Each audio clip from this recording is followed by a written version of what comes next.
Now you want to solve some problem for image segmentation, right? And of course, the idea would be that you train a model based on, but first you have to segment all these, thousands of images, right? Right. And that model has completely changed now because you use SAM, Yeah. and then it assists you in training this, right? Correct. You're not going to use SAM directly because it's a very big model. Why would you use such a big model when you are solving for an edge device, right?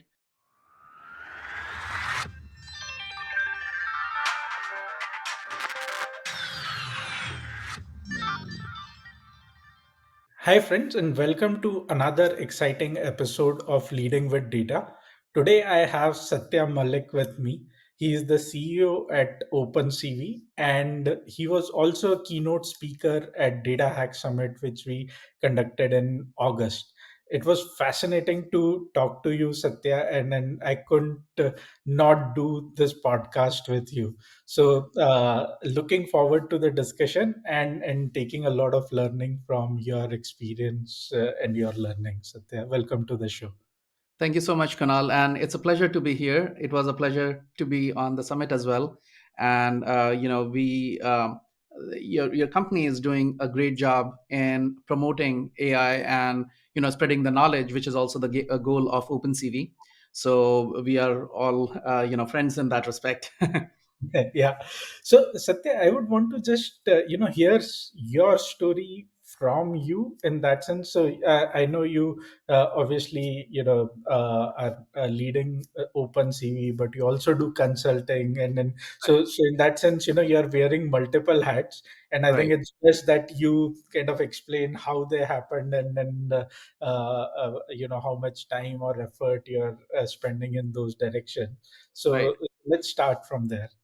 Yeah, let me actually start from the very beginning, right? So that Yeah. people who are just starting out, they can also get a sense. Yeah. So I went to IIT Kharagpur, electrical engineering, and when I was in third year or so, I stayed back during summer, and I was just looking at other projects that our seniors were doing, etc. So one of the seniors, he was working with a robot with a camera, Mm-hmm. and I asked him whether he was doing an image processing project. Right, he was almost offended. He said that no, I'm doing a computer vision project, right? Okay. And I felt like, oh, so what's the difference, right? And he said that in computer vision, the you have an image in and information out. In image processing, you have image in and image out. You're not actually trying to get information, but you're Yeah. trying to enhance the image. You may be able to compressing the image and those kinds of things, but you're not trying to extract information from the image, and that part is called computer vision. Mm-hmm. So next year, I took up a computer vision project, and I was I was for summer, I stayed back, and the same Yeah. thing happened. The junior showed up, and he said, "Oh, are you doing an image processing project?" Right. And I just repeated the lines back to him. And after that, I applied for PhD in computer vision, and I got into UCSD, and I did my PhD in computer vision. And by the time, by the end of this 5 years, I had a very good relationship with my advisor, and we decided that okay, we are going to start a company that around computer vision. And at that time, Flickr was a big deal. All those image storage companies were a big deal. We Mm-hmm. realized that 80-90% of the photos on the internet were human faces. So why not build a tool where people could upload their own picture and enhance the face, right? It was specifically for face. And you know that what happened after that, a lot of companies um, entered in the billion-dollar territory just on that idea. But we when we got VC investment, we thought that okay, it's a good idea to focus on women's market. So we decided to build an app where women could upload their own picture and apply makeup virtually. So this Okay. was the first company that I did. It was Mm-hmm. a backed company. We at one point we were looking very successful, right? And it happens all the time that you make one or two business mistakes and the company tanks. So we were on Oprah magazine, we were in Style magazine, was our client. People magazine was our client. Amazon was doing a pilot with us. Bloomingdale's Home Shopping Network. So we had these really big clients, an amazing client list. And And then you Yep. would work as so because I'm presuming APIs were not probably that We popular used to at build the the time. whole page for them, right? So Okay. there was a web page where Mhm. you had the collection of makeup items, right? Mhm. And women could upload their own picture, and then with a click of a button, you could change the lipstick, you could change the eyeshadow, and things like that, So right? the entire application was owned by you, and you were Yeah. serving that experience for all of these clients. Yeah, usually it would be an iframe on their Mhm. page. We would just do an Got iframe and have the application inside it, right? it. And we would customize it to look Mhm. like their application. And So it and at was, this yeah. time, how difficult was to compute these things on the fly? So did you kind of need a lot of backend infrastructure, or it was still easy to manage? So like So it, for for people who are your age and my age, right? They may remember something called Flash. yeah, So Flash allowed you to do computation on the browser itself, right? okay, And at that time, we used to use Flash. Some Mhm. of the heavy-duty computation was done on the server, right? Got it. So, but a lot of makeup application itself was done on the client itself. Mm-hmm. But to apply makeup, we had to do facial feature detection, the contours of the lips, etc. All Mm-hmm. those processings they were done on the server, right? Okay. Mm-hmm. You could also change the color of your hair, and this was in 2006. It was a very big deal. Right. 2006, Yeah, 2007. It was a exactly. big deal then. Mm-hmm. Um, so yeah, and so unfortunately, we made some business choices which were not good, Mm-hmm. and I like to say that I made $0 million from that effort, right? Because in VC world, everything is in $1 million, so I made $0 million from that effort. And after that, I decided that okay, the right thing for me to do is not take VC money. Nothing against VCs, but Mm-hmm. at that time I felt that uh, it was a reasonable business, right? It would be the business was about $5 million in revenue and $1 million in profit. If we did Wow. not have the pressure Mm-hmm. to grow at a very fast rate, right, we would have as a small business, that was a It's pretty a phenomenal business to be yeah. in, as long as your team is not big enough. Right, right. Mhm. So I decided why not try the other route. I found some people in San Diego where I live Mhm. who were small business owners, right? They were only concerned about making $2 to $3 million a year and $1 million in profit, right? Okay. And there were Okay. several of those here. So and I thought that okay, maybe I'll start with AI consulting, and if a product idea comes along, then we'll do products. So I started this company, And Big AI Vision. consulting. So what year was this? And then was kind of AI the buzzword, or this was still data science consulting and then Yeah, machine? so it had started growing. 2015 Mhm. is when I stepped down as the CTO of my company, and Mhm. I started doing consulting. So this was AI was not the buzzword, but at least the deep learning revolution had started, right? Got it. Got it. Yeah. Mhm. The one thing which is funny is that even though we were doing a lot of work on computer vision in my previous company, but I had lagged behind in deep learning, right? I had not caught up with the literature. I knew all the stuff that was going on, but I had Mhm. actually not done projects using deep learning. So when I came out as a consultant, right, that was something I had to quickly learn. Mhm. And one of the first projects that I got through, so 2014, I also started a blog. It's called learnopencv.com. And Okay. it quickly started getting a lot of following, right? And when I stepped down as the CTO of my previous company, Taz, there were already people, following me. And on that blog, I mentioned that, okay, I'm doing consulting now. If you are interested, please let me know. And Okay. within 7 days or maybe 10 days, I got my first consulting work. Mhm. And then I got another consulting work where somebody wanted to do a piece of work, and they said that you're just starting out, how do we trust you?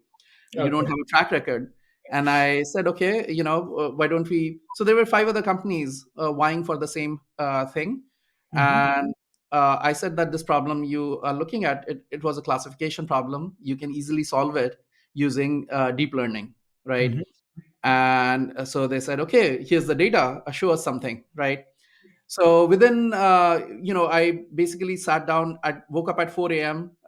Worked my way through, all the little technical nitty gritty, because I had not actually done deep learning at all. I knew the theory, but I Hmm. had actually not worked with it. So I installed Cafe. Did Cafe at that time was the deep learning framework, Right. and I did everything. And even by 5 p.m., I did not have a good answer, all right, because I did everything right according to theory, but it was not working. So I called Okay. up one of my friends that who was already in deep learning, and he said that okay, he'll come up with dinner. He looks Hmm. at my graphs and he said that, oh, your learning rate is too high, right? And I had changed the learning rate by half, one fourth, but it did not occur to me that, oh, you have to do a tenth, right? Okay. Yeah. So he just said, okay, make it tenth, and then I made it tenth, and it started learning and everything.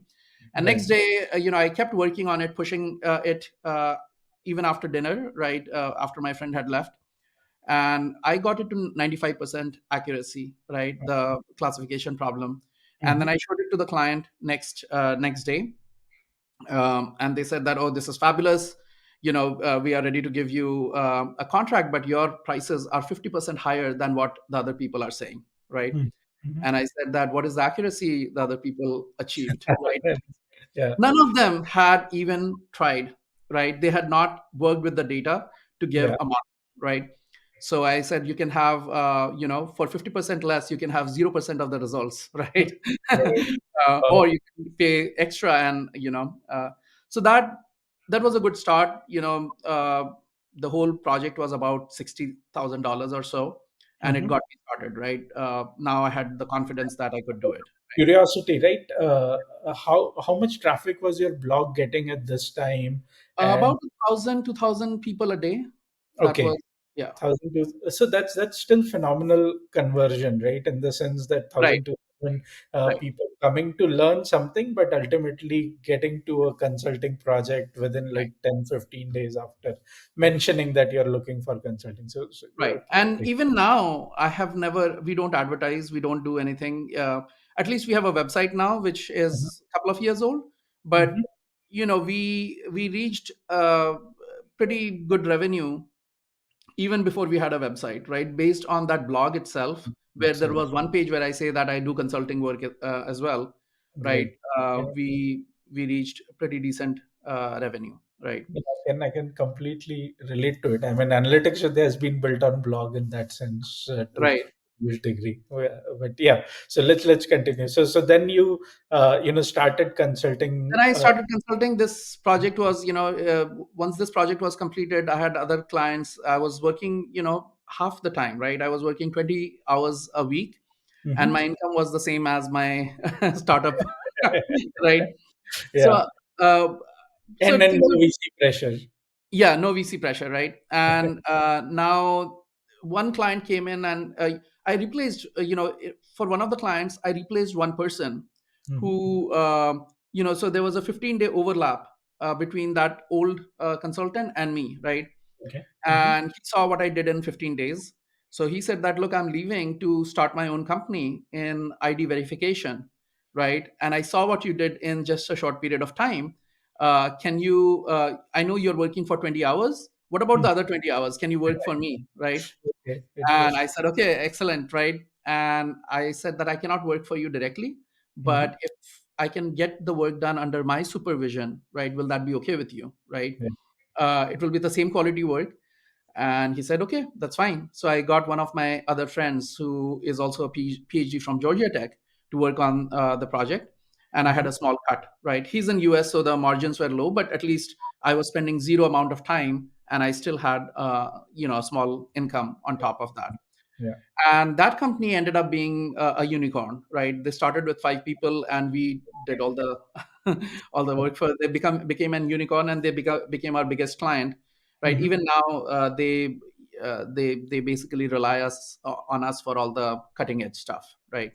Interesting. So yeah, so that's how the consulting work started, and gradually, one thing or the other, it's nothing was planned really, right? One, I just latched on to opportunities as they came, right? Mhm. Making sure that my time is not completely occupied, right? If your time is completely occupied, then you cannot build a company, right? Yeah. For example, one opportunity I got, there was a professor from MIT Hmm. who I was making a lot of noises, on social media about computer vision in general. So I had met him a few times in during conferences, etc.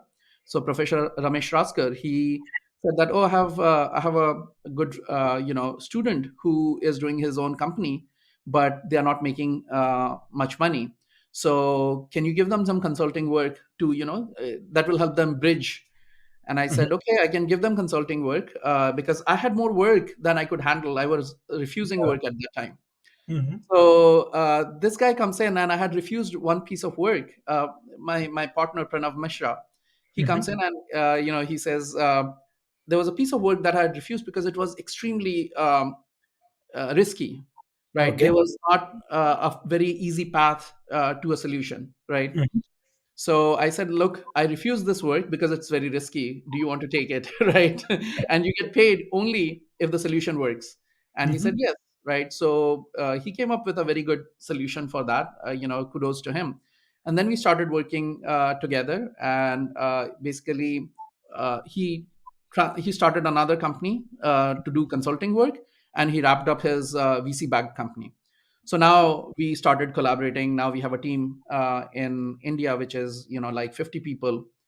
And so this was happening on the consulting side, but at the And same just time. one follow-up question on that, right? So when you were picking these consulting assignments, right? So were you, so what was your strategy about? For example, you mentioned one of the dimensions. If you Yeah. thought it was unfeasible or very hard problem or impractical problem, probably you would not do it. So I mean, how were you? Because one of the challenges people face in consulting is they would want to take as many projects and then some of them suffer and then you don't kind of get the word of mouth which is typically required. So was there any specific strategy learnings in terms of what projects to pick and what not? Right. So, the my understanding of computer vision was good enough that I knew just by experience, right? Such projects are hard, and such projects are not. And Hmm. I would upfront, I would tell the client whether it is a research project or a development project. So, Yeah, research development project is one in which I can see through the answer, right? I know I can see all the way through the answer, and it is just the mechanical. I have to train the model and do get the data, etc. the Research technology projects. is here, you just need to implement it. Yeah. Research Mhm. projects are there. I have a plan, but I don't know whether this would succeed or not, right? Right. So that I would was very upfront with the client, and I would also tell them that, look, if it is a research project, I'll stop at that level, at this level, right? Mhm. Whether it makes sense for you to pay or not, right?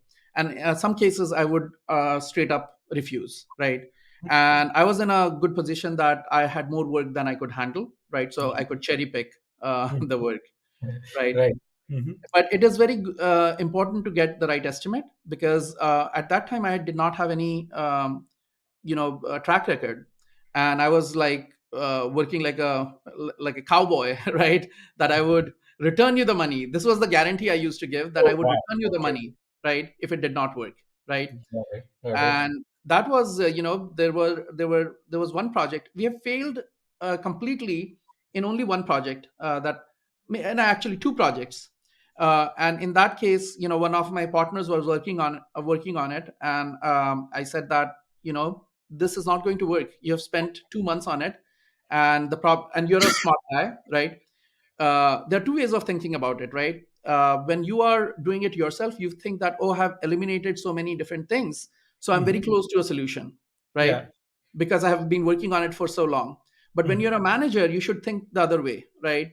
You should think that, okay, this is a smart guy who has worked on it for 2 months. If he Hmm. has not been able to solve it, there's a good chance it is going to take 4 months, right? Yeah.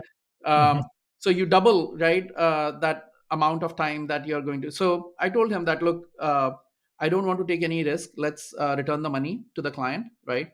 And you should stop working on it, right? And he said that, no, let me take the risk, right? And okay, then I said, okay, whatever profits we make from this will go to you, but Hmm. all the losses are also yours, right? We are not paying for the time. We Hmm. ended up spending 6 months on the project, Wow. right? Yeah. And it did not work, right? So So it was that was one failure, right? Mhm. But it is important to understand, right, when very smart people are working on a problem for a long time in consulting, you have to cut your losses at some point, right? Right. So Yeah. yeah. So yeah, so that, it's a difficult game. It's not always easy to estimate. Hmm. And so that's one kind of failure that can happen. The other kind of failure that can happen, which really hurts you, is that people end up not paying, right? Yeah. So in consulting, you actually work for, let's say, 30 days, right? Mhm. Invoice the client. They have 30 more days to pay you. Okay. Yeah. Right. So by the time you receive the money or not receive the money, 60 days of work has have passed, right? Right. And if they are having financial trouble and they ask you for 1 month delay, then you end up 30 3 months. 90 Right. days Yeah. of unpaid work. Right. And that happened to us, right? That has happened to us also. So you have to account for those things as well. Right. And Yeah, then during this period, how big or small was your team? And then was attrition one of the challenges? Because when you're yeah, so calculated and committed about what projects would you want to take, yeah, and then having a plan, yeah. that's the other risk which could derail this plan, right? Yeah, so the attrition was near zero. We always have, even there was a team that I got from my previous company for data annotation. Hmm. They have been with me for 15 years. Okay. Most of the team members have been there for 15 years. Hmm. And basically, the thing is that, okay, you have to pay people well, right? So they don't go to Google and work, Yeah. and have a good work environment, right?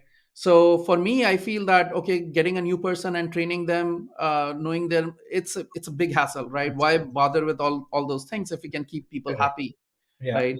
So we have very small attrition rate, right? It Mhm. happens once in a while. People lose, we lose people, but it's fortunately things have been pretty Good. good. Right? Okay, great, great. And so you grew this, consulting business. Yeah, Also, found out your biggest customer yeah. working half of the time. Right. Then what So next? okay, so this was one line of business, right? On the other side, because I was blogging regularly, every week we used to produce a blog, produce code that people were using. Hmm. So people started saying that, oh, why don't you do courses so that it will help us learn computer vision? And I Okay. said that, why don't you buy my course and then I'll create the course, And right? And I was very upfront about it. So we did the, a pre-sale mm, for a course, and before the course was ready, we raised $100,000, right? okay. And so I was able to hire. I hired people after, right, the money was in the bank, right? Oh, hmm. And then I took 3 4 months, maybe 5 months, to produce the course, and we released the course. It was pretty good.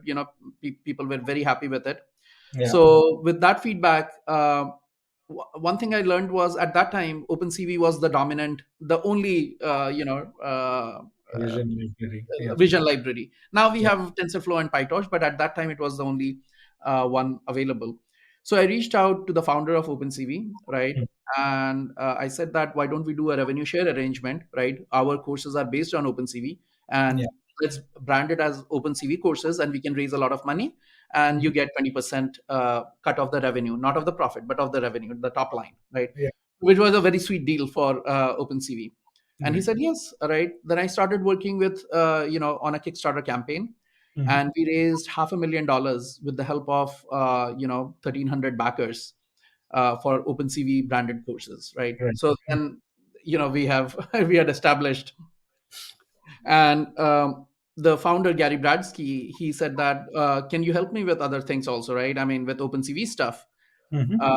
And I said, okay, what he had actually approached me before for Oh. in 2017 or so, Mhm. that, why don't you become we are looking for a CEO of OpenCV. It comes Oh, with $0 in compensation. You know? you'll have to generate it for yourself. Right. I said, no, thank you right now. Right. But in 2019, things had changed for me, because I had this consulting business which was producing the revenue. And Yeah. I had also set it up so that there were very good people managing the projects. Right. So I didn't have to be involved in every project. So Mhm. I agreed, right? I said, okay, I'll be the CEO, and then that's how it started. And then Right. we did many collaborations. We collaborated with a company called Luxonis, where Mhm. we did 1.35 million dollars campaign for a smart camera. Okay. So we have done two campaigns which are more than $1 million, right? Mhm. So through OpenCV, Interesting. and several other courses also we did through OpenCV teaching. I think some of your courses also come with that hardware kit, which people can, experiment. The courses don't, but we had a collaboration with Luxanis at that time, right? We were and the hardware we produced tutorials, etc. for that. Yeah, Got it. Interesting. Interesting. And so this started building up in parallel along yeah, with your. right. Interesting. And things things get even complicated later on. So once we established, we started getting revenue for OpenCV.org. Hmm. Gary said that, okay, we have to be forward thinking and also make sure that OpenCV.org, the nonprofit, can do all by itself without having to rely on, let's say, large companies like Intel who were sponsoring developers, etc. Makes sense. And that was very, it was a good thought, because as we saw later on, the team in at Intel, there were five people in at Intel who Hmm. were working on the OpenCV library. They were based out of Russia, and Okay. when Intel pulled out of Russia, we lost that team, right? So now we have our own team, and we are managing OpenCV the library all by ourselves, right? Right. Interesting. Mhm. And during this period, right? So obviously deep learning came to foray, and then last few quarters have been crazy in terms of generative AI coming to foray, new Yeah, possibilities opening. So, yeah, so how does that impact both the works, right? So OpenCV as well as your consulting, and then what are some of the challenges, or what are some of the opportunities which are now keeping you on your feet? right. So generative AI, it's just it. I mean, we have been in this field for such a long time, but it still surprised us, right? It's like, oh Right. wow, what happened, right? Yeah. Even though we have been working in this field for such a long time, we didn't expect things to grow so fast, so quickly. Things Yeah. grew. And was So there a aha moment you remember for you personally, which kind of was your realization? Oh, this is yes. here.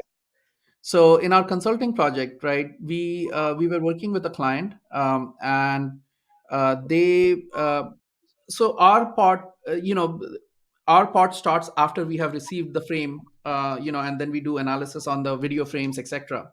Hmm. But for that project to be successful, they were stuck. There were, some problem was happening with the IP camera. The frames were dropped, things like that. So we Hmm. could not be successful unless we solved that problem, even though that was not in the scope of the problem, right? Right. And to solve that problem would have required us about 40 hours of time, and we did not have in-house expertise Hmm. uh, on that particular thing. So we would have to go out and get a consultant to work on it. It would have been very expensive, and it was a fixed rate project, so we would have to absorb that cost, right? But we were stuck. The client was unable to approve that, okay, you had done all the work, right? Hmm. So my partner Pranav, the person I talked to you about, Yeah. he decided he's going to sit down with ChatGPT, right? And almost using ChatGPT as a consultant, he solved Mhm. the problem in 4 hours, right? Wow. Okay. Yeah. Uh, Okay, I'm getting this problem. So it was a very interactive thing, and it took 4 hours. But mhm. something that was solved, we were 100% sure that this would take about 40 hours. We would have to get the right consultant, etc. There was a lot of risk in that. Right. But Mhm. with ChatGPT, he just solved it in 4 hours, right? So that was a big aha moment. Mhm. And with image-based generative AI, right, we saw that we were able to. This is the other company that I'm part of, OpenCV.ai, which is the Mhm. consulting arm of OpenCV. Mhm. There, we made a tool where, given a data, right, you can expand the data set quite substantially. Mhm. So this is generative data augmentation, right? Which Data opened collection. up my mind. Yeah. So let's say, imagine you have a picture of a truck in uh, on a road, right? Now, using this tool, we could produce a truck on a road on a rainy day or when there is snow. The truck Yeah. color would be different, the background would be different, and all the segmentation information would be preserved, right? So that you don't have to re-annotate the Yeah. data. The So it data. looks exactly like. So that was also very eye-opening for me, that now you suddenly have a huge amount of data that you can produce Mhm. using generative AI. And we did something similar for human pose also. So Mhm. you can take a picture of a human pose in a certain pose and even change the camera angle, right? The pose remains the same, the human changes, the clothing changes, everything changes, the pose remains the same, and the camera angle also changes. So Wow. now you have a huge data set of human poses. Interesting, interesting. So, so coming back to the previous question, so for the stream of work which you are doing or the clients you are engaging with, how is generative AI kind of transformed that, and then what is the overall impact you see on each of these lines of business? Right. So one is the productivity, right? Generative AI, it's a very broad term, right? One of them is that, okay, ChatGPT, how does Yeah. ChatGPT help us? Hmm. And I can easily say that our productivity on difficult problems, right, where we don't have experience, that has Hmm. easily gone up 5 times or so, right? We don't Okay. look for outside consultants to solve problems, that kind of thing. So that's Hmm. one thing. The second thing is that generative AI, when it relates to vision, we have used this in several applications now. For example, there is a client, Hmm. um, they are a real estate photography client, right? So when you are selling your house, you're trying to take pictures of the house to put it Okay. on the websites, right? Now, one of the kinds of photos people are very interested in, it looks very attractive, is twilight photos, right? But they are not going there and taking pictures during twilight, right? It's Hmm. so what they used to do is they used to get Photoshop artists. They would take a picture in broad daylight. They would Yeah. go and change, use Photoshop artists to create all these things. So we Yeah. automated that process for them. So you take the photo in broad daylight, and we create the twilight photo. The sky is replaced with purple sky, right? The lights turn on, all the windows become lit, all the Uh, shadows are gone. So it's mhm. just magical how it's transformed, right? And we are doing something similar for a car company also. They sell photo studios for cars. And Interesting. we built the flooring, etc., is completely changed, right? uh, Mhm. because one of the problems with doing photography or cars, etc., is that the flooring can easily get very dirty, right? You either use textured so that the dirt is not, but if you want to use smooth, glossy floor, right, that flooring can get very dirty, right? The tires are moving in and things like that. So with generative AI, you create a new floor, new Mhm. background, and everything. It looks Yeah. pristine. And one of the feedbacks we received from our client's client is that it looks so good that it looks like it is not a real car, right? It has been photographed not at the dealership, but it has Center. been photographed at the manufacturers, right, by the car manufacturers. Interesting. So we had to put in some elements to make sure that people understood it is the exact same car that you're going to get. It is not like some stock photo that you use. Photo which you're using. Interesting. Yeah. So, so do you see, lot more demand coming from the clients now, because there has been this increased awareness about Yeah. what are the possibilities, or the main use case for you is on the productivity side, and then making some of the more difficult problems more solvable. So those problems always existed, but it's Right. just that now you can take a faster stab at it and then solve them. Right. No, so I mean, both of those things are happening, right?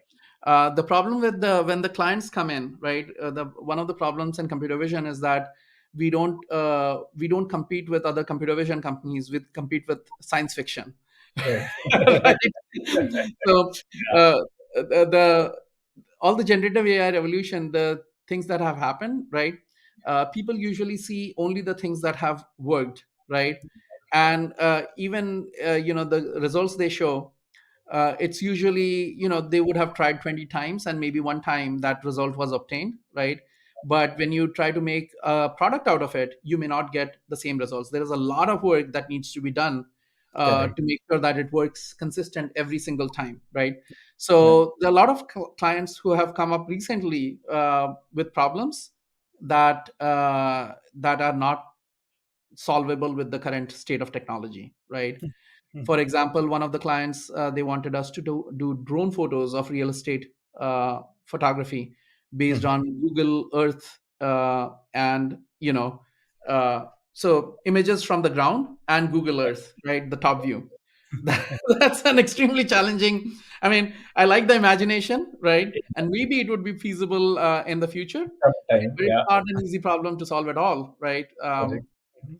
So yeah, so those kinds of problems people are coming up with, which is good. At least there is awareness. People feel that some of these problems can be solved, and there Yeah. are other problems we solved where the client was actually right.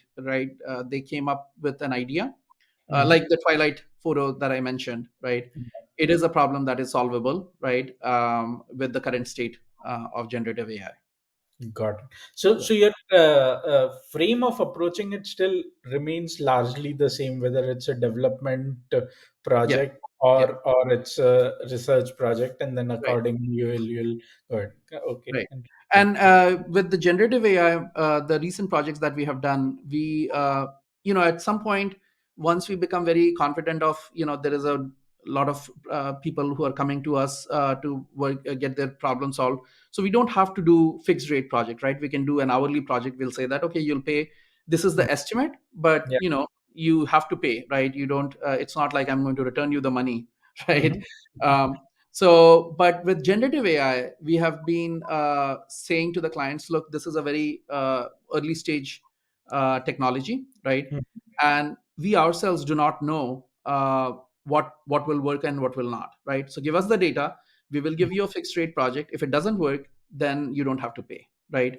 So Mhm. what it does for us is that it allows us to play with real data, right? Real Yeah. customer. Mhm. And there was one problem that we did not charge the client for, but we learned a lot, right? What are the limitations of the technology? And if you just do it on made up problems, right, then you don't see the pressure, you don't feel the pressure, Yeah. right? Of This course. Yeah. client, we had the results are so good, but it is still missing one piece that was very important for the client. So we were Correct. very, I mean, I was very shocked at how good the results were, and the Mhm. client still did not accept it, right? Correct. And the reason is that, for their problem domain, that one piece was crucial, which for us was okay, why are you hung up on that little thing? Correct, correct. Interesting. And do you, over this period of time, have you created an internal R&D team, or the focus is still a lot more on use whatever is available and then solve the problems using that? Right. So we want to be at the frontier of technology Right. without necessarily pushing the frontier of technology, right? Mhm, mhm. So, A good because way. pushing the To put frontier of technology is a whole different ballgame, right? You need to be Correct. Google Yeah. to do that, right? Mhm. And for consulting companies, small consulting companies, it's very difficult to do fundamental research, right? Mhm. Yeah. But we have small innovations on top of the technology, right? The way we train, there are these recipes that we have internally, right, which are not obvious. They're not Yeah. published, or things like that, right? So we push the frontier of technology slightly, but not in fundamental ways like ChatGPT is doing, right? Got And got that's the right approach for a small consulting company, right? You have to know, right? It is a lot of times people don't know where they stand Yeah. in the scheme of things, right? If you want to be ChatGPT, then go raise $10 billion, and then you can do this, right? Yeah. You cannot be a sub $10 million revenue company and think like ChatGPT. Right. True, true. And given the amount of experience you have with vision projects, you're dealing with clients day in and day out. Yeah. Uh, how do you see the next few years? So what are the kind of breakthroughs which you think we will be seeing in the coming maybe couple of years, next 3 years? So Right. what are some of those problems which look not solvable today, either because of compute or technology or algorithms, Right. but you expect them to become solvable in next 2 to 3 years? So one is video production, right? So the whole industry of even now, if you think about creating video, synthetic people, it's Yeah, not, you fall into this uncanny valley where correct. person doesn't look right, right? So they don't even try that now. They make the person look very different. Yeah, It's a plausible character, but it is correct. not close to human Yeah, you're appearance. not trying to create a human. Right. You're just Right. putting a different character altogether. That's Right. a similar way. Yeah, Right. So, and that is to prevent the uncanny valley. People are very sharp, right, when it comes to human faces. But on the other hand, if you look at the results that we are getting through generative AI, you can fool people, right? You yeah, can fool people into believing that this is a real person, right? correct. Hmm. So we do not have the uncanny valley problem in once the fingers and things like that are solved. Correct, correct. So Yeah, we can expect video creation, right? Small, at least small 10-minute video production happening, driven yeah, by generative AI. There may be still a lot of manual intervention and manipulation there, but correct. it can. We will definitely see that happening, right? Yeah. On the generative AI side. On the Mhm, 3D computer vision side, there's this new ideas of, earlier we used to think that, oh, we need to generate point clouds and things like that, right? But with mhm. NERSC and Gaussian splatting, right, it is a different kind of, you're basically capturing the radiance field in a Correct. neural network, right? Yeah, yeah. And that is a very powerful concept, right? From that you can do a lot of things, but that's a very compact representation of the whole scene, right? Correct. And you can so, for some of these applications you don't even need to go to full 3D, right? Right. So you can, in movie production for example, you can have the you can have the Gaussian splat of one, let's say a teapot or something, whatever you want to do, and you Mm, just need to render it from the right location, right? So you don't need the full 3D kind of thing, right? right. uh, so those changes are also coming, right? Mm, And the third one is the convergence of all AI technologies. So 10 years back, vision people were different from speech people, were different from text, NLP people, and mhm. now it's all converging, right? um, Multimodal models. Right. Even with stable diffusion, if you look at stable diffusion, the Mhm, reason it is so powerful is because it benefited from all the progress we have seen in natural language processing, right? It's a multimodal model which yeah, has knowledge about the whole world, right? yeah. Earlier, even GANs, if you think about GANs, you train a GAN for a human face, right? And it can generate a new human face. But then you told it exactly, okay, this is a human face, and generate a new face for me. With Right. stable diffusion, you did not tell it anything. It learned by association of text and images by itself, not just what a human face is, but what a cat is, what is, if you're a celebrity, you can just, say Shah Rukh Khan, and it knows what Shah Rukh Khan is, right? Correct. So Correct. that world knowledge was not present in computer vision models earlier. With all Right. the progress in NLP and the merging of all these fields, we are seeing that the computer vision models are world aware, right? They are aware, and those kind of foundation models will be much more popular. Even with And, segmentation, you can see Sam, right? right. um, it is pretty aware of various things, right? And that is why it helps you do segmentation so well. Correct. So, just so convergence is, in some sense, a bit of technical term. Yeah. Uh, but how would you reflect on its impact for example, what are the kind of problems which would become solvable?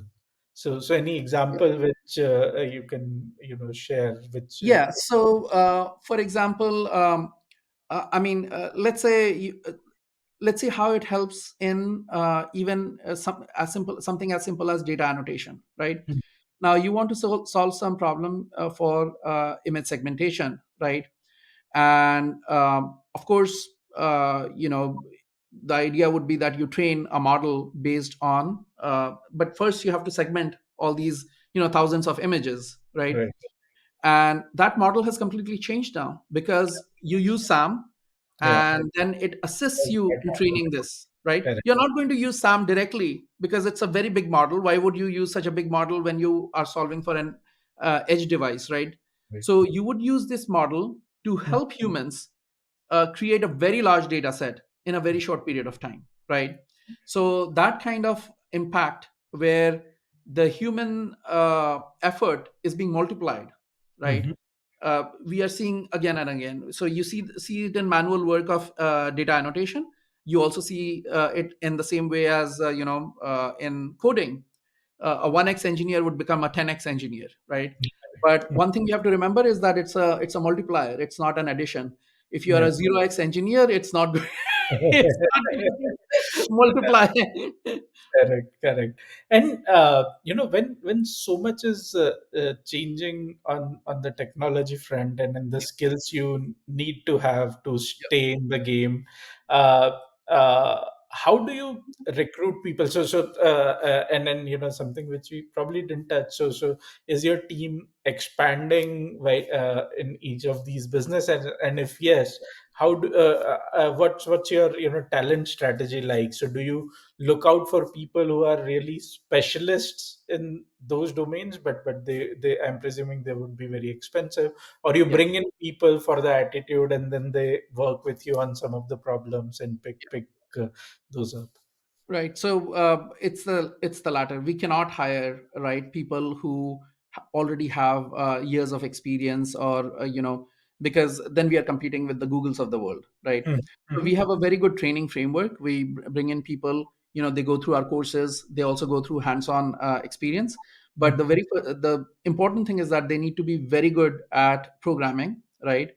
And they should know multiple programming languages. They should be very good at programming, and they have to have a willingness to learn. So this time we got interns from IIT Bombay, right? Mhm. And the intern that performs the best, right?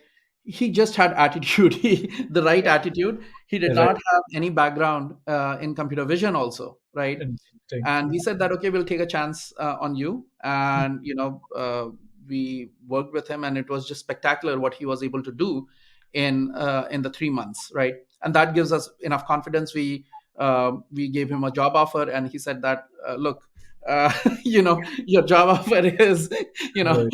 half of what I wanted, right? And but with a person like that, right, we want to make sure that the person is happy. Mhm. And he's one of the people who told us that okay, don't think of me as a junior, right out of college, right? Give me work that you expect somebody with 5 years of experience to do, right? Mhm. I will do it, right? And we know, right, he did it during internship also. So Internship I as well. will do it, and please, this is the salary I want, but you will not regret it, right? Right. So he said he'll prove it before he He has actually. proven it during internship also, but he Right. says that treat me as that person, right? Right. Treat Mhm. me as a person that you can put in front of a client. I will Yeah. manage the whole project. I'll Mm. deliver the whole project. Got it. So this person, we gave him an offer, right? He After he graduates, he will join us, right? And if his words don't match, which I'm pretty certain will, but let's say it doesn't match, then things will not work out for us, right? So that's the we want people who have who want to commit, right, to Mhm. big goals, and Yeah. they want to go for the big goals, not for people who say that, oh, they're hedging their bets and saying that okay, I cannot do this, who have proven, right, with the Mm. right attitude. I'm surprised how well some of the people work. And it's not just again also when we hire, it's not necessarily from the IITs, right? Mhm. Mhm. This internship was only in IIT Bombay because front of my partner. He Hmm. is from IIT Bombay. It was easier for him, but we hire from all places. Got it. Interesting. Interesting. Satya, I'm just Yeah, cognizant of time. I think yeah, there is so much to explore. But before we close, yeah. just a few rapid fire questions Sure. to understand you better as a person, right? Yeah. So, early mornings or late nights. What do you prefer? So I used to wake up at 4 a.m. Hmm. But and by the time by noon I was done with with most of the work. But Okay. things changed after the India team in India expanded. Now I end up having meetings until 11 p.m. sometimes. Hmm. So I wake up at 6:45, and my first meeting right starts at 7 a.m. So 6:30, 6:45, I wake up, get ready for the meeting quickly. Okay. Yeah, so that's my Yeah. standard. Interesting. And typically, any particular book which has had a huge impact on your journey, and which you would want to recommend to people. Yes, so that's a tricky one. There is a book, right? But you cannot follow the book Okay. by the letter. You will go bankrupt, right? Okay. so, so I'm curious now. okay, so the book, The 4 Hour Work Week by Tim Ferriss, for example, Yeah. right? Mm-hmm. It's not a book that you should follow as he says it, right? Yeah. But there are very there is very good information in it, right? So first of Correct. all, it expands your mind that you don't need to have VC money, right? Right. To have You can bootstrap your way, right? Yeah. And then I am a big fan of Nassim Nicholas Taleb. He Yeah. has a series of books, right, that he calls um, there are a series of 5 books that he Right. has, right? I Yeah. forget the uh, By randomness, Inserto. the Inserto, black yeah. swan, and The Black uh, Swan, Fooled by Randomness, and Skin in the Game, mm, Anti-Fragile. Anti-Fragile is really good. yeah. And most of the time, people don't understand the basic uh, ideas in the book, right? Mm, Because they look very simple, but they are not, right? they're not correct. So the main important thing I learned from that book is that in business, right, you don't have to worry about the upside. You will get lucky sometimes, you will make a lot of money sometimes, etc. Mm-hmm. As long as you protect the downside, Side. right, the upside will take care of itself. you have Yeah. to you have to be very careful about the downside. Never go out of business, never run out of money, right? Correct. And Correct. the other thing is compounding, right? If you live long enough, compounding will take care of all the growth, right? All correct. um, and that is completely different compared to VC model. VC model is that in 5 years you're going to go you're going to die, right? Great. Yeah. Yeah. Just one last question. Any advice you would want to give to people who are, just entering their careers, and then they're starting careers at time where convergence of these technologies are happening. So what would your advice be? Right. So the thing is that AI is a rocket ship, right? It is about to take off. It is still on the on the Yeah. ground level, right? And all the buzz we are hearing, it is very real. Mhm. So my advice is that get on this rocket ship, right? You don't need to be have a ton of talent, right? There are people in 1997 who had all the talent was HTML programming, and they are filthy rich right now because their Correct. careers took off. That was in high demand at that time. Mhm. So for people who are just starting out, this is an amazing opportunity, right? Get a seat on this rocket, Mhm. and it will take you off, right? So it could be one of your best career moves right now to get on this rocket ship. Great, great. Thanks a lot, Satya, for taking time out of your schedule. And then as always, it was fun to talk to you and then learn from you. So thanks a lot for your time. Thank you for inviting me here. It was a pleasure talking to you as well. Thank you.